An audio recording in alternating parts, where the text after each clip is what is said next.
The first thing you'll do generally when creating an assembly is inserting components and then moving them around and rotating them to get them set for creating mates. So I'll cover in this video the insert components as well as move and rotate. The first thing you'll want to do is open up standard mates, or if you want to work with another assembly, you can open up any assembly or any set of parts that you want. But I'm going to go ahead and click on the swivel bearing sleeve and open the part, and then I'll come back into standard mates, choose that front plate, and select open part. From here, I'm going to go to File and create a new document,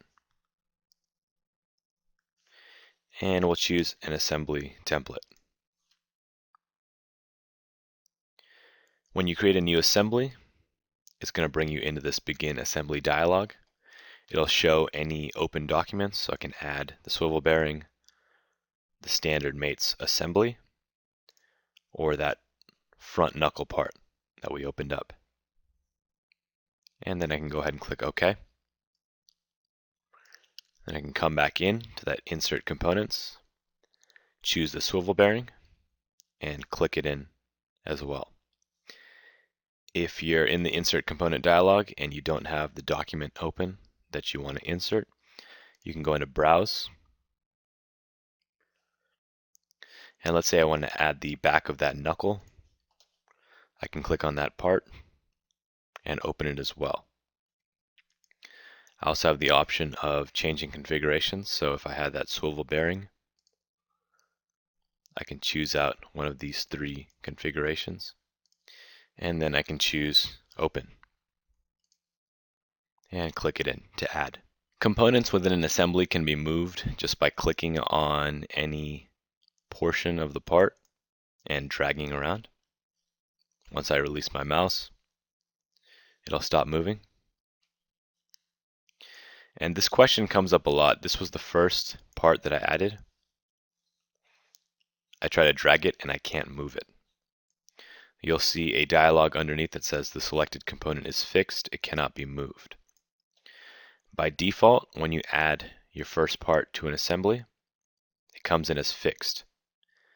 You'll see an F next to the name, and that means you're not going to be able to move it.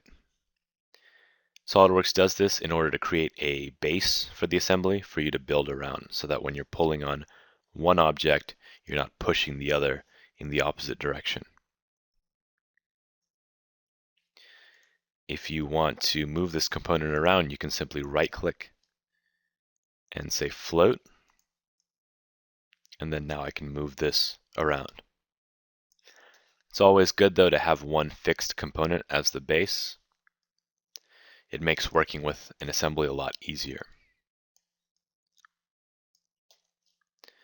I'm going to go ahead and exit and not save. And I'll create an assembly again and choose the knuckle front. And this time, instead of just clicking anywhere, I'm going to choose the Feature Manager Design Tree. Click on it once, and that'll bring it up on the right. And I'm going to choose the origin.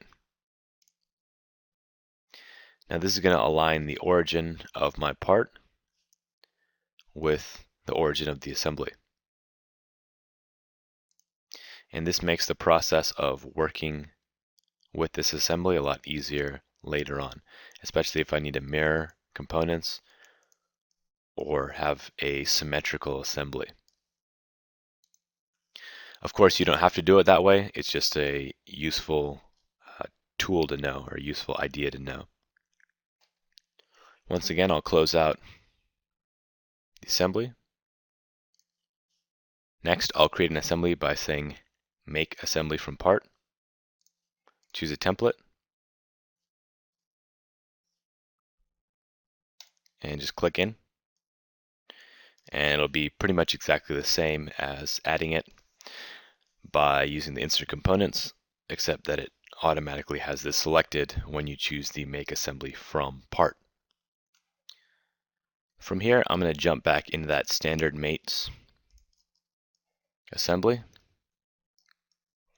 And we'll take a look at the move component dialog and then the rotate component. So by default, this is set to standard drag. So I can pretty much just pull this wherever I want.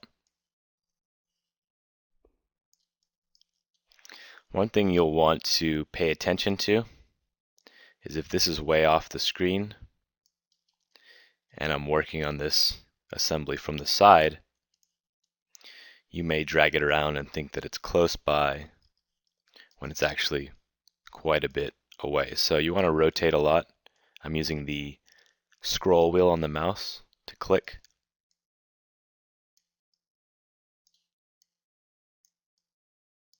And drag the part around.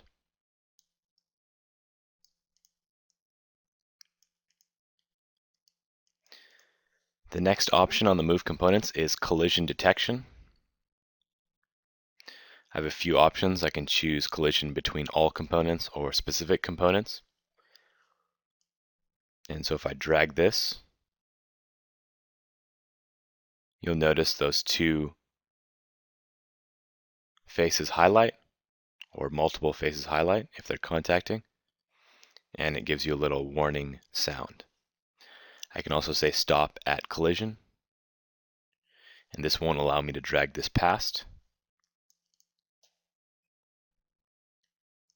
And if I were to choose these components, let's say just these two, it's going to ignore that part and just look at these two. The next option is physical dynamics, and we'll go ahead and open up a different assembly for that.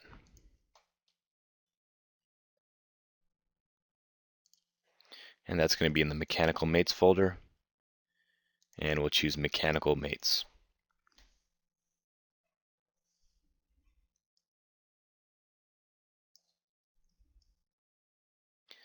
So there's quite a few components here.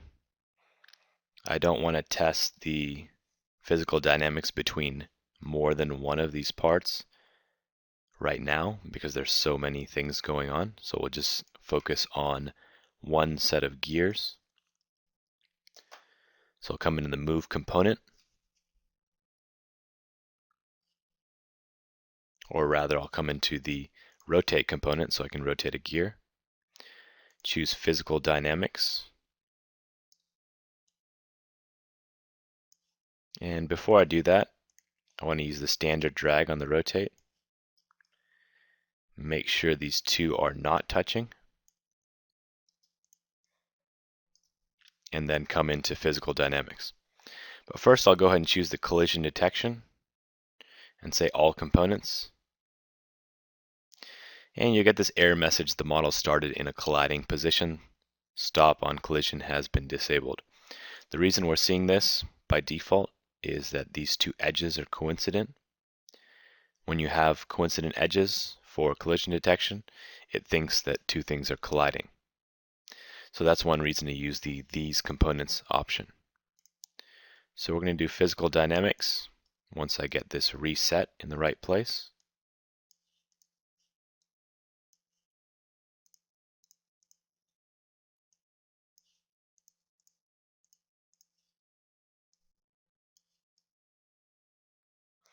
Okay, those look like they have clearance. We'll go into physical dynamics and we'll choose out these two components and say resume drag. And then when I rotate this and those gear teeth engage, you'll see it rotate as it physically would in the actual assembly.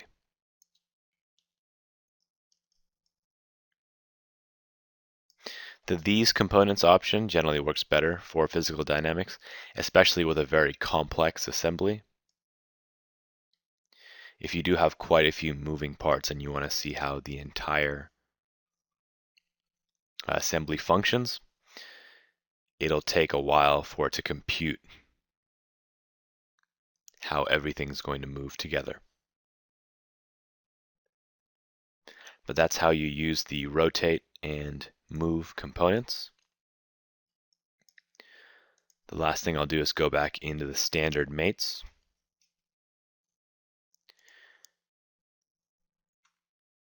And the last option on the move and rotate components is dynamic clearance. And this allows you to check a clearance between two components. So if we wanted to keep this gap, for example,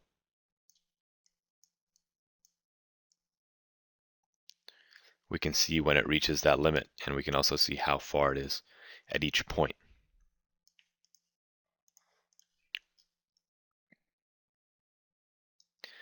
Lastly, there are several other ways to insert these components again or copy them over.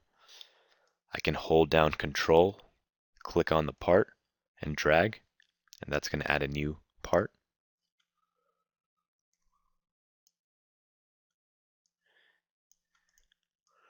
If I'm dragging and I let go of Control, it will go ahead and not add the extra part in. If I do the same, press Control and select one of these names and drag it out, it'll also add a new component. I can also do a Control C to copy and a Control V to paste it in, a new one.